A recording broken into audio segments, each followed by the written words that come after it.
Hello, I'm Mark Badertscher, Hardin County Agriculture and Natural Resources Extension Educator, and I'd like to welcome you to this year's Hardin County Carcass Show of Champions.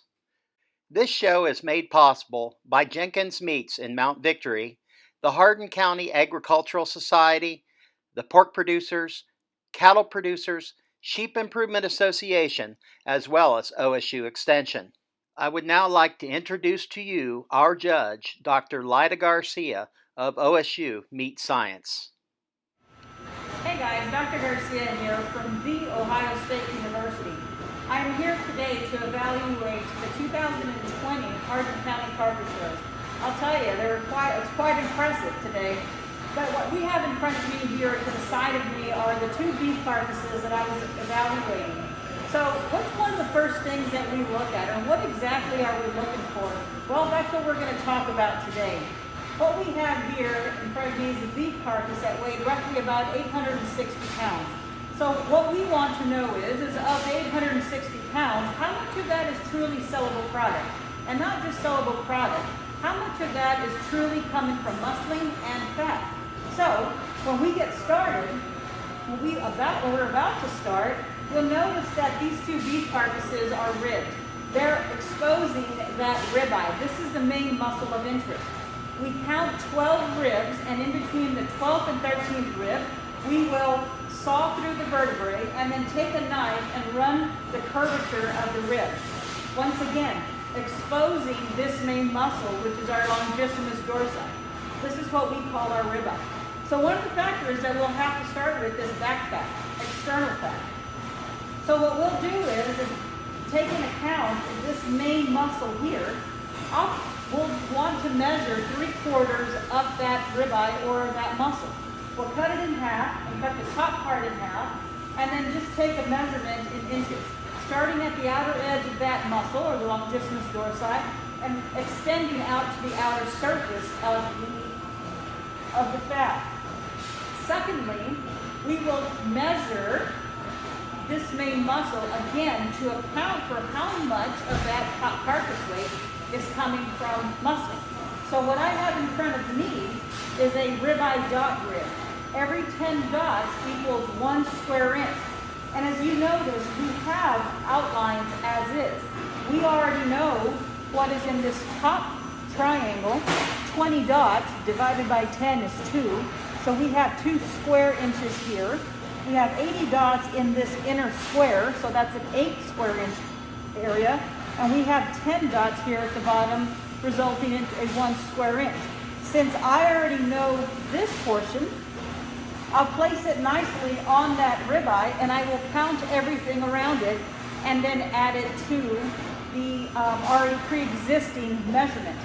So if I were to do this one, for example,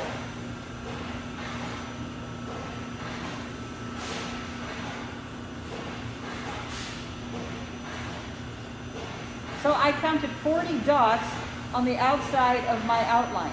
So 40 dots added to 110 is 150. So take that decimal over one place to the left, and I now have a 15 square inch ribeye. The other part is of the 860 pounds, how much of this comes from, or how much of that weight comes from internal fat. And so basically, on average, with our beef carcasses, on average, once again, we can estimate about 2 to 2.5%, and then we take into account our hot carcass weight. These main factors here will result in an overall yield grade. Yield grades run through 1 through 5. 1 and 2 are actually what in our industry would result in premiums, meaning the producer or the owner would receive a reward on top of the base price for being lean and heavy muscle, whereas a yield grade 4 and 5 would result in a discount, because that would be opposite of what 1s and 2s bring to the table. This means that there's less muscling and more external fat, more waste. A yield grade 3 is what we consider a safe zone. There's no premium, there's no discount. It's just a really nice place to be without having to worry about anything negative. So that's what we do for percent cuttability or percent sellable product. So the next factor is going to be quality grade. Now, there are two main factors that make up quality grades. age of animal at time of harvest, and marbling score. Considering that these are youth projects, they're both carcasses are very evident of them being very young at time of slaughter, meaning very youthful. But where we do evaluate for maturity would be at the top 3 thoracic buttons, which is here you have your backbone, you have your spinous process, or also known as feather bones, and then at the very tip you have cartilage. As the animal ages, this cartilage is replaced with bone. Native cattle will age from back to front, but in this case, age was not an issue, so both of these carcasses were deemed youthful and young. The next thing that I have to look for is the amount of marbling. What I have in front of me are what we call our gold standard. This is what we refer to as our Bible. You'll notice that here I have in front of me a select marbling with a low choice. Here I have my left hand is an average choice, and then with we continue to move on, my left hand I have a high choice, and then as you can see, the marbling just continues to increase. So, and these two leading to prime, low prime and average prime. So what I normally do is I'll walk up to this ribeye, I will call it in my own mind, I'll pull out these cards to make sure that I am aligned with the right calls, and that's how I will call my marbling. So there you have it, guys. For beef carcasses, remember we're looking at the one that best combines yield grade with quality grade. And on your sheet, you will notice that I did give a price. That price is per 100 pounds. So remember, we want lean, not too lean, but we want some leanness, we want muscling, and we want marbling. You guys take care.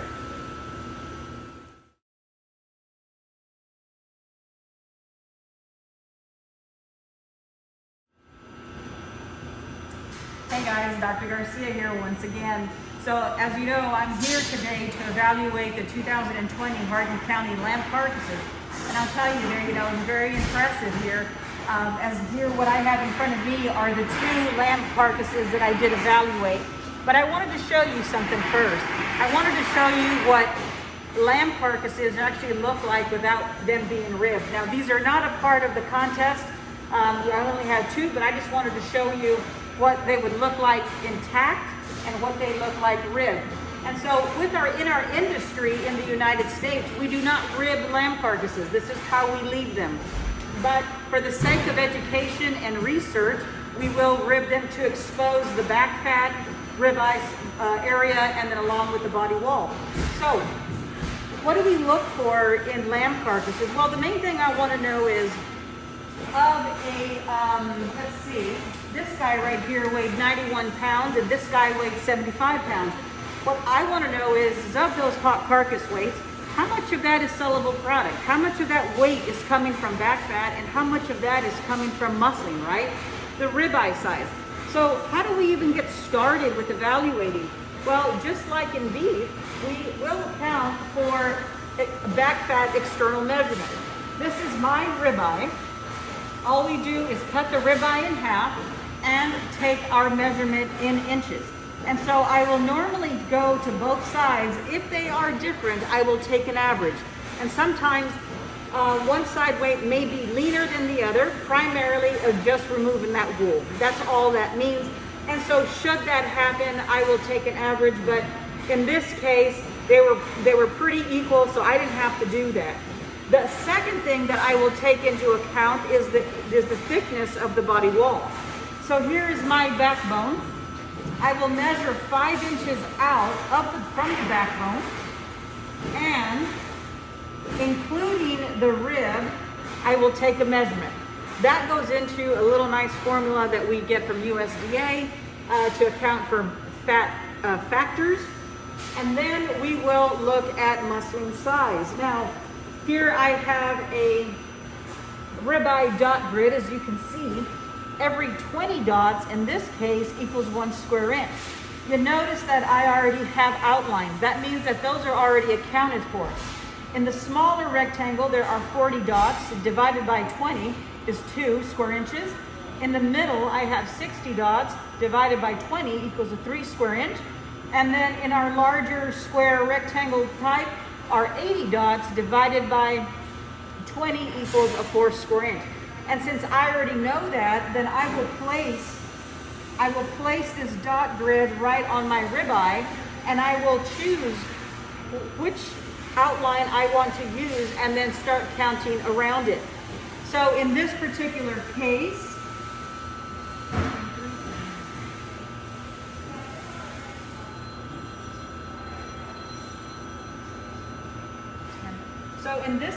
I have 30 dots. So I went ahead and only used my smaller rectangle. So my 20 dots of my 30 make it a whole square inch. So now I'm up to 3 square inches. And then I also counted with the extra 10, that becomes a 3.5 square inch ribeye. That's a very impressive ribeye, by the way. And then once I get all my factors, I'll plug it into the nice USDA formula in my Excel program, and then it will give me a percent sellable product, and then it'll also give me a yield grade. Once again, there are 5 yield grades in lamb carcasses: 1, 2, 3, 4, and 5. 1s and 2s are premiums, meaning they're lean, heavy muscled.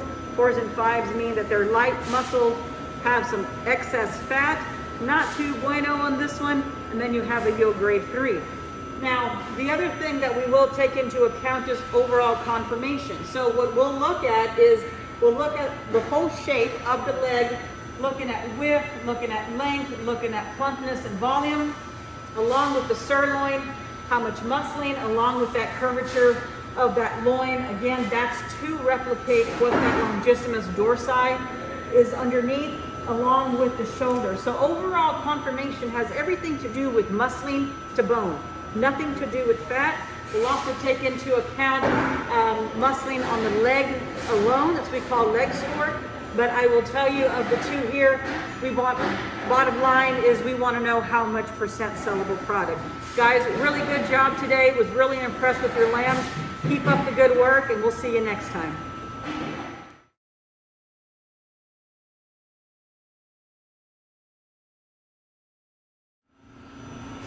Hey guys, Dr. Lyda Garcia here from The Ohio State University. As you can see to the left of me and behind me, I have some pork carcasses. I actually served as your judge today to evaluate your pork carcasses. I have to tell you, congratulations to all 4 of you.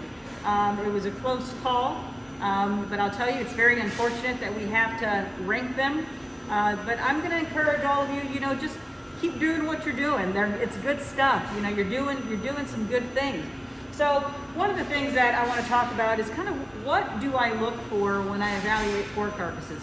Now with pork carcasses, one of the first things I have to ask myself is this pork carcass acceptable? So as you can see, I have 2 of the 4 here in front of me that have been ribbed between the 10th and 11th rib. And once I allow them to set for a little while, again, asking myself if they are acceptable in quality. And what do I mean by acceptable in quality? Well, I'm looking to see if they have a reddish pink color, firm to the texture, and it's somewhat dry. Not extremely dry like jerky, but just dry enough where we don't have water leaching out. We want pork to, again, as I mentioned, to have more of a reddish pink color. As you can see here, I'm using my cards. These are very acceptable in our industry. What I'm looking for is, do we have one that's pale in color that would lead to a quality defect referred to pale soft and exudative, which is referred to or known as PSC, but today that was not the case.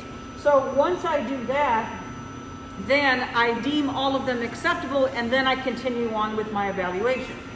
So of these carcasses, once again, if I have a 195-pound hot carcass weight, I want to know how much of that is actually sellable. In other words, how much waste do I have versus true muscling of what I can sell to our consumers. So where do we start? Well, we'll take a nice little ruler. In focusing on this main muscle right here, this is my longissimus dorsi. I don't worry about these other muscles whatsoever. This is my main muscle of interest. I will measure 3/4 up that loini, and I'll take a measurement in inches. The next thing I'll do is I will take my loin-eye dot grid, as you see here, and every 20 dots equals 1 square inch. As you can see, I have everything already outlined. In my inner rectangle, I have 40 dots. 40 dots divided by 20 equals a 2 square inch. In my middle rectangle, I have 60 dots divided by 20, that gives me a 3 square inch. And then in my bigger rectangle square kind of look alike, I have 80 dots divided by 20 gives me a 4 square inch loin eye. Now, since I already know this, all I'm going to do is now evaluate everything around it. So I'll use this one as an example. And anything that the dot touches is what I will count.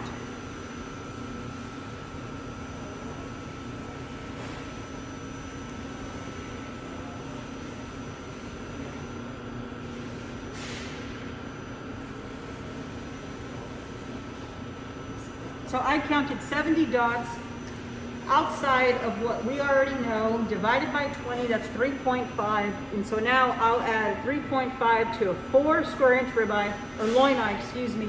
And my total of this particular loin eye is a 7.5 square inch loin eye, which is really acceptable, really good.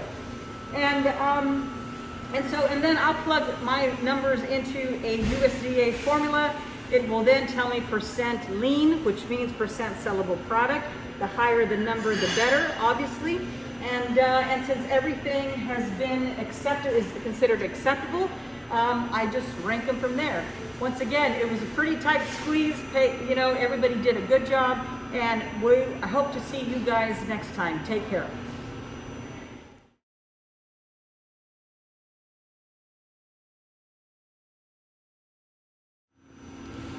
Hey guys, Dr. Garcia here once again.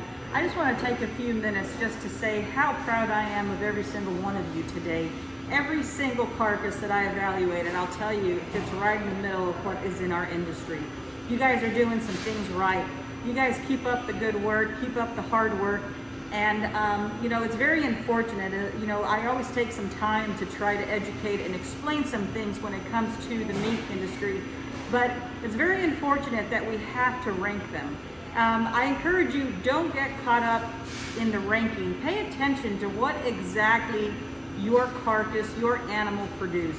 Pay attention to how much back fat, how big that loin eye or rib eye actually was, and how close were you to your competitor. Because I'll tell you today, there was only a 2% difference in percent sellable product between carcasses within each species, and I'll tell you, grand scheme of things, that's not a big difference. So once again, my hard hat goes off to every single one of you. Keep doing what you're doing, keep that motivation, because we need you in our industry. We need to make sure you stay with us because you are our future. Don't hesitate to reach out to us at Ohio State University. I'm Lyda Garcia in the Department of Animal Sciences, specifically in the meat science program, and let us know if you have questions. Until next time, you take care.